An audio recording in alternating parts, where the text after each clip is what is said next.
আবার সেই 7 আপ। তা ওতে কি ব্যবসা কম নাই নাকি কোনো ইতিহাসের সাথে জড়িত? আমি আর 2014 সেভেন আপ ছাড়া খাইনি, ওই একটা জিনিসই আমার ভালো লাগে। खराब हो जाएगा, मैं अम्मा बहन पे आ जाऊंगा मैं।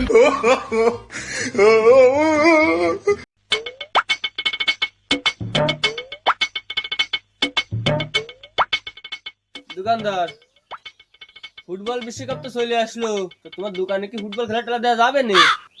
কি কও, খেলা হবে আর খেলা দেখাবো না, তাই কোনো সময় হয়? তা দোকানদার, তোমার দোকানে সেভেন আপ কি আছে? না, 7 আপ বাদে আর সব আছে। না, আমি আর 2014 সেভেন আপ ছাড়া খাইনি, ওই একটা জিনিসই আমার ভালো লাগে। खराब हो जाएगा, मैं अम्मा बहन पे आ जाऊंगा मैं इनकी। শোন, আগে যা কইছি সব ছাগলের কানে দিয়ে দে। আমার দোকানে কোনো ফুটবল খেলা চলবে না, এর শুধু খালি সিনেমা চলবে।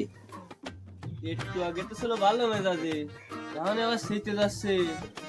এর মূল্য কি তাই সেবে না? তা দাও একটা সেভেন আপ দাও। আবার সেই 7 আপ। তা ওতে কি ব্যবসা কম নাই নাকি কোনো ইতিহাসের সাথে জড়িত? খাইয়ে খাইয়ে কি ওই সেভেন আপের ডেক উঠতেছে না? দোকানদার তো কলো তার দোকানে সেভেন আপ নেই, তারপরেও সেই এক কথা। ও, তুমিও তো তাহলে ওই দলের লোক। এ ওই দলের মানে? ওই সেভেন আপ।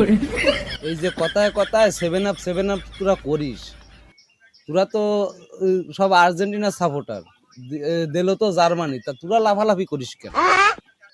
ওই হলো ও যা আও তাই, শুধু একটা দাগের ব্যাপার।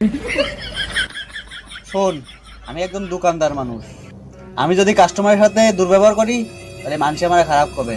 তার আগে তুই কিন্তু সর, এখনো সর, জ্বালাইস নে, সর। তা চলে তো আমরা যাবো, তা সেভেন আপটা দাও, খাতি খাতি চলে যাই বাড়ি বাড়ি। দাঁড়া, তোরে 7 আপ আমি দিয়ে আসছি, দাঁড়া।